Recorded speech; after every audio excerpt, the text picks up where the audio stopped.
Hey viewers, welcome to another game of Casual Pro Gamer. This is game number 2 between Jaedong playing as EGJDRC and Stardust playing as mYi. It seems that this is part of Team EG, which is Evil Geniuses, and this is part of Team Light. I don't know what they Light Esports. Okay, Light Esports. You can see it over here. They both have their logos in their bases, making it so making it easier for us to see which team they're on.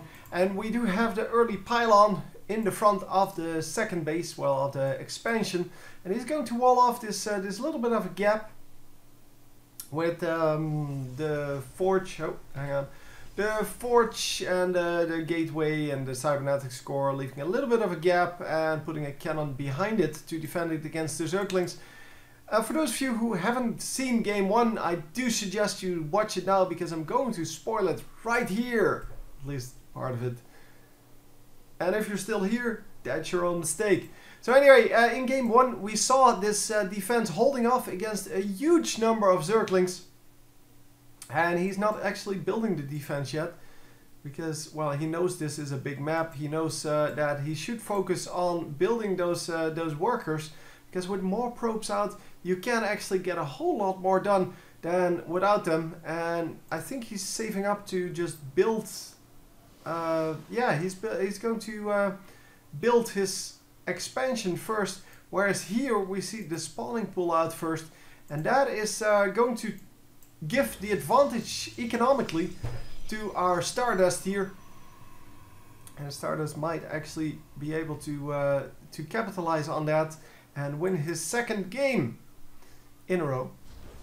So we are going to go for forge into gateway into probably cannon, cybernetics core. So yeah. With both of these structures out, as you can see, only a small gap is left, and this little drone is going to take care of that. Another pylon coming up. Yeah, so it's a forge, a gateway, and a pylon. And once that comes up, so once the forge comes up, you will build a cannon, and there you go. So even though I can't see anywhere which building is which, I know that because everyone plays it like this. And we have a little bit of a gap here, making sure that he can actually do everything that he wants to do. So we have a double expansion coming up.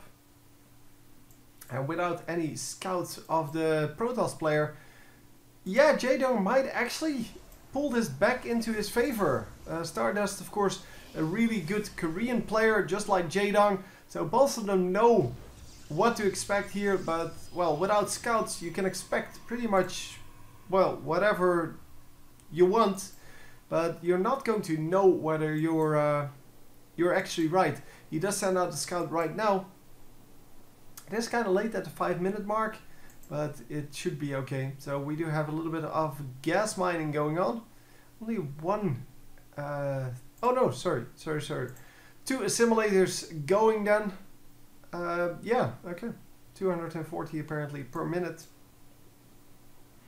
And we will have to see how that works out for him, because he wants to go for early tech apparently. And Jaedong, once again, not really concerned with tech. In game number 1, of course, we saw him with only Zerglings, and that really didn't work out.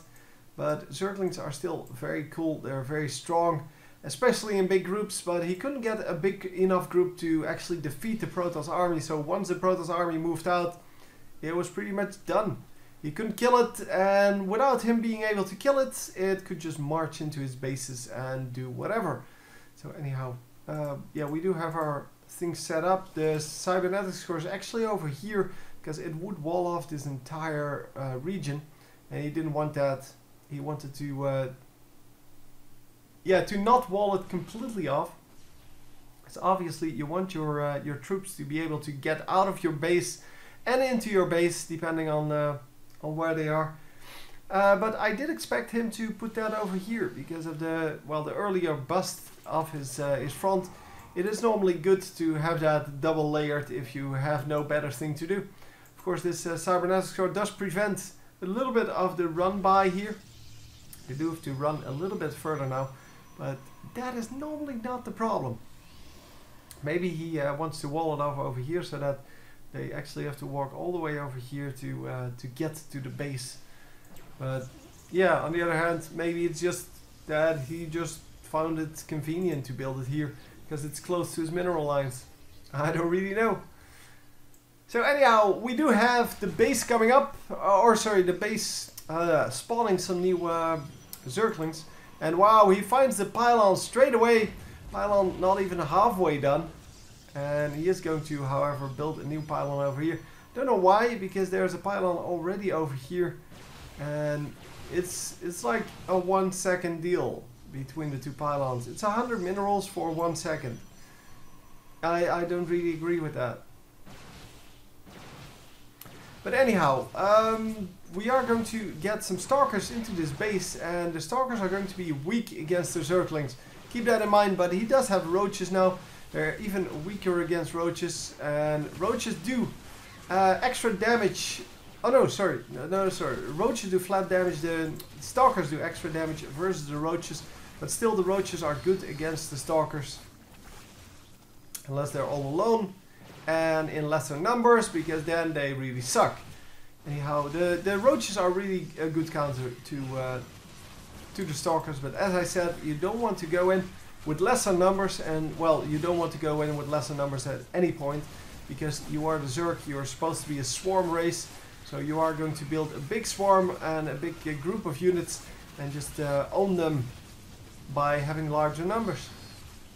Anyhow, we do get quite a few minerals lost here, and as you can see, both of them losing exactly the same amount.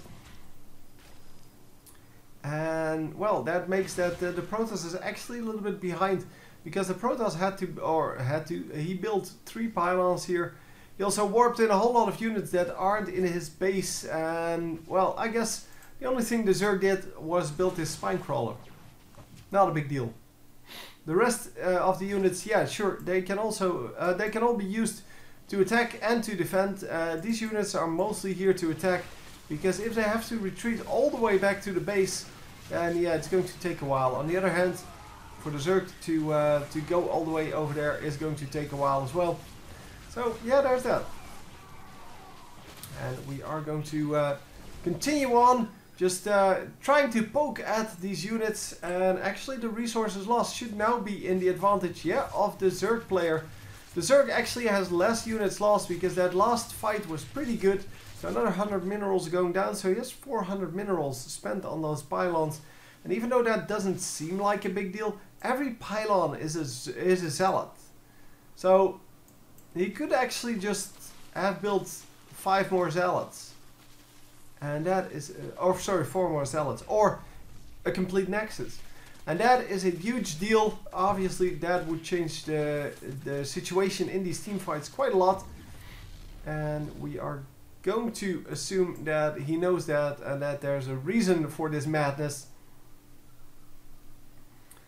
For now, however, we are perfectly happy just sitting here and waiting for the next attack to happen.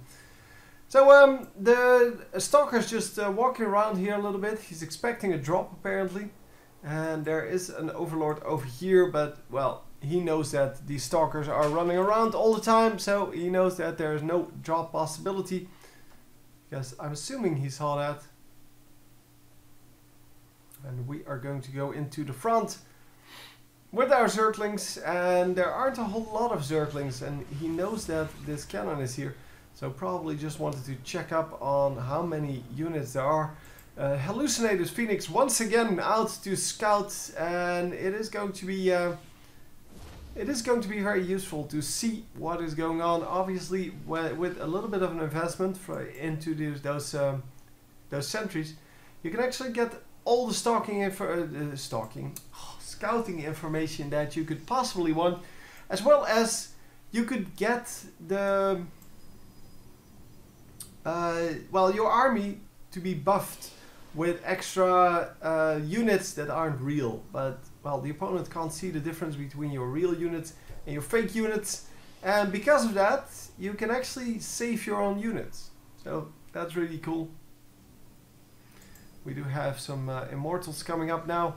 Immortals, yeah, the first one's already out, but the Immortals are very crappy against Zerglings.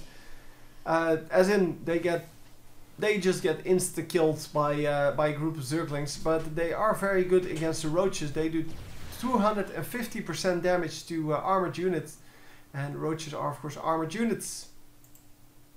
So a good setup over here. He is going to move that forward. The Overlord is going to have to run out, but it's not going to, yeah, it's not going to work. So it is going to get taken out. There you go. And the rest of the army is going to just fall back. Yeah, a few Zerglings coming in here to the front. Once again with all of these Zerglings. Yeah, there are a few Roaches coming up, but it's not that many. Kind of assumed he would build more Roaches. At least he's building Roaches this time. But it is still mainly Zerglings. So let's see the units then. 31 units here. 31 Zerglings, sorry. 16 Hydralisks. I didn't even see those yet. And 30 Roaches. And there they are. There's the big army coming up. And he wanted to come in for a flank, but decides not to do that. Decides to just get out of there and group up with his army. But yeah, plenty of big units out this time. And of course, that might actually make a difference to what happened last game. And we are going to build some spine crawlers. So yeah, the army is coming in, but he does not want to commit apparently. I don't think it would have worked out anyway. If he turned around, if this Protoss player turned around, it would have been a slaughter because, well, those Immortals just do so much damage. And yeah, this kind of things will happen. The Roaches get walled off. You lose about 5 of them for, well, only a little bit of energy there. And the resource lost are equal again. Interesting, interesting. So the units lost are equal the entire game. And that is quite surprising because, well, the Protoss is of course the aggressor in this in this matchup at the moment. And wow, all kinds of drones over here. Huh. I guess he was just transferring that and accidentally selected them because there's no way he wants those drones to be in his army. He has plenty of army, he doesn't need like extra meat shields, extra HP. No, that is really not necessary. So as you can see, another pylon gets taken out, and the probe might actually, yeah, it died as well. So with that base not coming up now, it is going to be hard for our Protoss player to do anything because the 4th base from the Zerg player is already out, and the Protoss might actually just move in right now. There is no army out except for, well, this little bit, which is the surviving part of that previous push. And well, he does rely quite heavily on those spine crawlers. So the spine crawlers are efficient. If they can reach, then it should be a nice fight for Jaedong. If they can't reach, Stardust should take this with flying colors, and we will be on to game 3. Well, either way, we will be on to game 3. So the Stalker army, or the Protoss army, just ready to engage here. It is getting more and more and more of these units out here. And we're really looking towards the moment where it all is going to happen. As you can see, the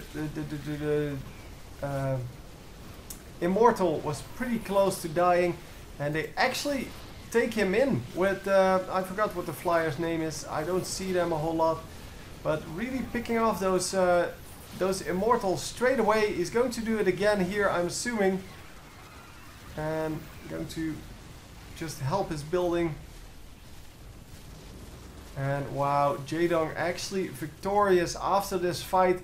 That was a huge fight, and well, the only thing that really changed here was the addition of Roaches, and you really need Roaches in this matchup because they are so strong against those Stalkers, and without them you will just get owned. Of course, those new flyers I really forgot their name. Let's look it up, because I should know this. It's a Viper. Of course it's a Viper. And the Viper's really doing a good job of just assisting in that fight. And yeah, well, hope you enjoyed. And I'll see you next time. GG.